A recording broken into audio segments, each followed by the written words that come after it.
नमस्कार दोस्तों, स्वागत है आपका साइंसेज में। मैं हूं चंदन सर। आज हम टॉप 50 माइक्रोबायोलॉजी सीरीज का क्वेश्चन नंबर 3 पढ़ने वाले हैं, जो बोर्ड एग्जाम 2027 के लिए बहुत महत्वपूर्ण है।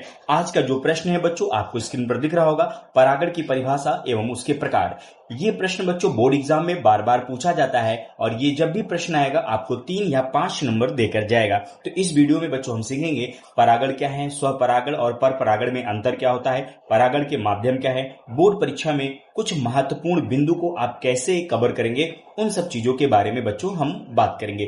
तो देर न करते हुए आइए स्टार्ट करते हैं आज के अपने टॉपिक को। बच्चों अगर अभी तक आपने चैनल को सब्सक्राइब नहीं किया तो चैनल को जरूर सब्सक्राइब करें और वीडियो को ज्यादा से ज्यादा शेयर करें। तो यहाँ पर अगर हम पॉलिनेशन यानी परागण की बात करें बच्चों, किसकी बात करें, पॉलिनेशन या परागण की बात करें, तो ध्यान समझिएगा, परागकोश यानी एंथर से परागकणों का उसी या किसी अन्य पुष्प के वर्तिकाग्र तक पहुंचने की प्रक्रिया परागण या पॉलिनेशन कहलाती है। क्लियर है? आप ध्यान समझें। यहाँ पे मान लीजिए ये क्या है, एंथर है यानी परागकोश है। जब ये मेच्योर होता है तो क्या होता है, ये स्फुटन इसमें होता है। स्फुटन मतलब ये क्या होता है, टूट जाता है।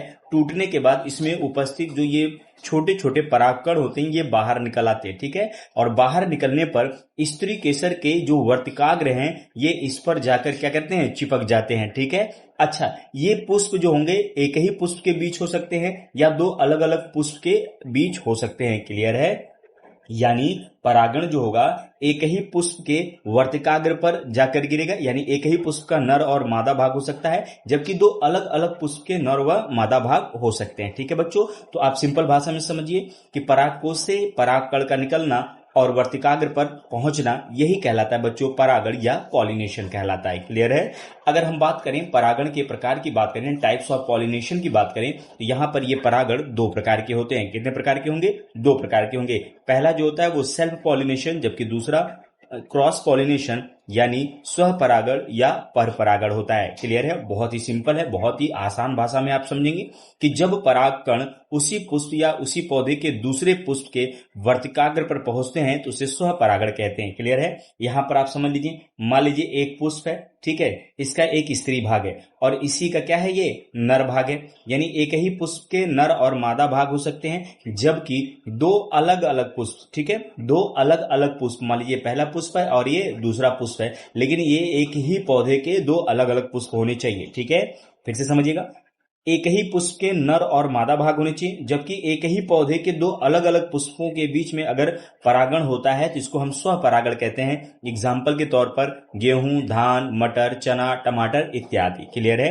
वहीं बच्चों अगर आपको पर परागण समझना होगा तो आपको ये समझना है कि दो अलग अलग पौधों के दो अलग अलग पुष्पों के बीच में ये प्रक्रिया होती है। तो ध्यान समझिए, जब परागण एक पौधे से उसी जाति के दूसरे पौधे के पुष्प के वर्तिकाग्र पर पहुंचते हैं तो उसे स्वपरागण कहते हैं। जैसे मान लीजिए यहाँ पर आम का पौधा है, ठीक है, किसका है, आम का पौधा है। तो आम के पौधे पर, ठीक है, किस पे, आम के पौधे पर आपको ये ध्यान देना है कि जो दूसरा पौधा हो वो भी आम का ही पौधा होना चाहिए। क्लियर है? और पहले आम के पौधे का ये नर भाग होना चाहिए और दूसरे पौधे का क्या होना चाहिए, मादा भाग होना चाहिए। ठीक है, यानी एक ही जाति के दो अलग अलग पुष्पों में, ठीक है, तो एक ही जाति के दो अलग अलग पुष्पों में जब परागण की प्रक्रिया होती है तो इसको हम बच्चों क्या कहते हैं, पर परागण कहते हैं। क्या कहते हैं? पर परागण कहते हैं। तो जब परागकण एक पौधे से उसी जाति के दूसरे पौधे के पुष्प के वर्तिकाग्र पर पहुंचते हैं तो उससे बच्चों हम क्या कहते हैं, पर परागण कहते हैं। एग्जाम्पल मक्का, पपीता, नारियल, आम, सरसों इत्यादि होते हैं। क्लियर है?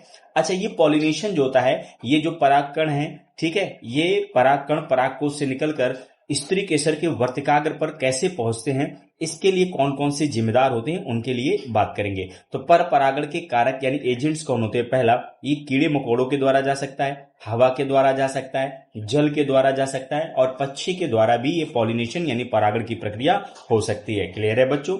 यहाँ पर आप स्वपरागण और पर परागण में अंतर समझ सकते हैं। अगर हम विशेषता की बात करें तो परागकण का जो स्थानांतरण होता है यानी परागकोश से निकलकर ये वर्तिकाग्र पर जब जाते हैं तो स्वपरागण में एक ही पौधे पे जाते हैं, ठीक है, मतलब एक ही पुष्प का नर और मादा भाग होता है, जबकि पर परागण में दो अलग पौधों के बीच यानी दो अलग पौधों के दो अलग पुष्पों के बीच में ये प्रक्रिया होती है।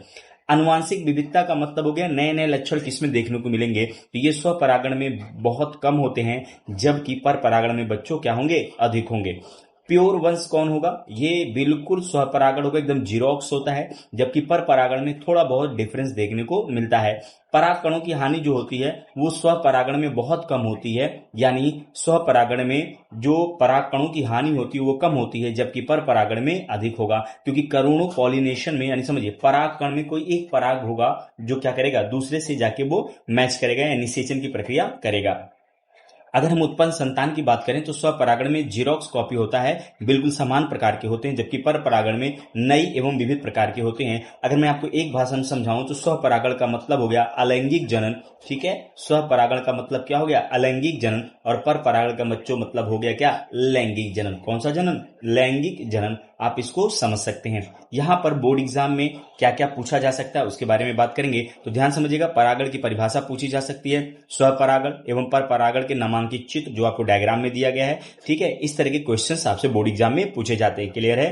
ध्यान देने वाले कुछ एनसीईआरटी हाईलाइट है जिनको आपको पढ़ना होगा। यहाँ पे ध्यान समझना कि स्वयं मतलब अपने ही पौधे में, और पराया मतलब दूसरे पौधे में। ये थोड़ा सा ट्रिक है स्वपरागण और पर परागण का। क्लियर है? यहाँ पे कुछ इंपॉर्टेंट पॉइंट्स हैं जिनको आपको कवर करना है। पहला ध्यान रखना कि परागण दो प्रकार का होता है, पहला स्वपरागण, दूसरा पर परागण। स्वपरागण में विविधता यानी नए कैरेक्टर कम आने के चांसेस होते हैं, जबकि पर परागण में नए कैरेक्टर्स आने के चांसेस ज्यादा होते हैं।